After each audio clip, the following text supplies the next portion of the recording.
Hola a tots i a totes, benvinguts i benvingudes al nostre canal de nou i per avui tenim un nou vídeo que tractarà sobre les 8 paraules més llargues del món.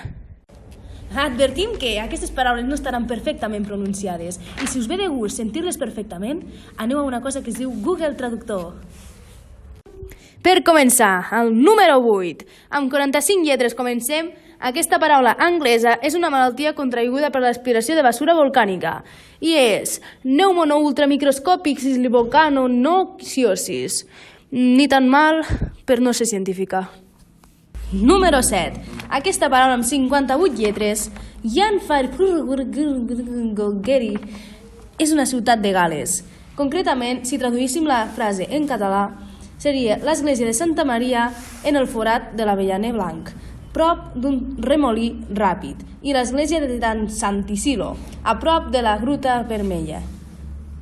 Número 6. Amb 63 lletres i prové de l'alemany. Com ja sabeu, als alemanys les paraules curtes no existeixen al seu idioma. I és Rinfleischetiki-Rung-Cuba-Havash. Bueno, ja ho veieu per aquí, l'alemany no és fàcil. I significa la llei per a la transferència de feines de supervisió en l'etiquetat de la carn vacuna. Número 5. Amb 70 lletres trobem Muvafaki. Bueno, no parlo turc, o sigui, no us ho puc explicar bé, però aquesta paraula és bastant curiosa, que significa, per lo vist, a vostè no podem fer fracassar fàcilment, i lo difícil és no fracassar intentant pronunciar aquesta paraula.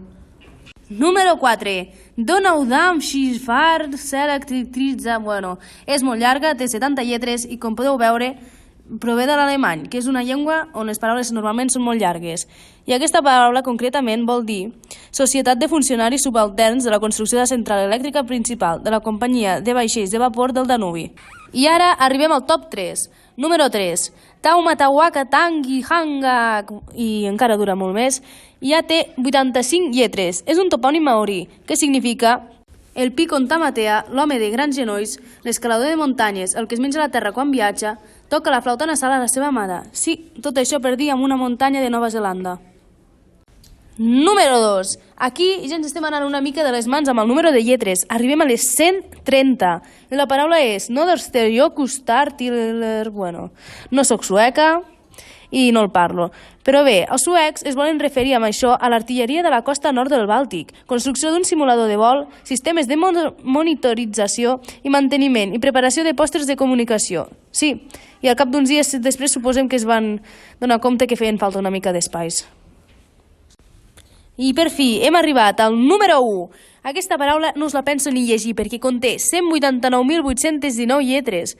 I sí, escrivint-la te pots estar més de 3 hores i mitja, soni com soni. I bé, us deixem una fotografia per aquí d'un tros perquè és eterna i es tracta d'un terme anglès utilitzat per nombrar una proteïna gegant, tot i que els especialistes i entenguts de la matèria se refereixen a ella com titin.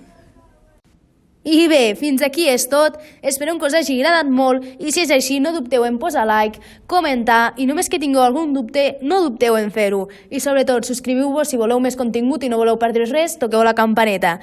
I això és tot. Fins una altra!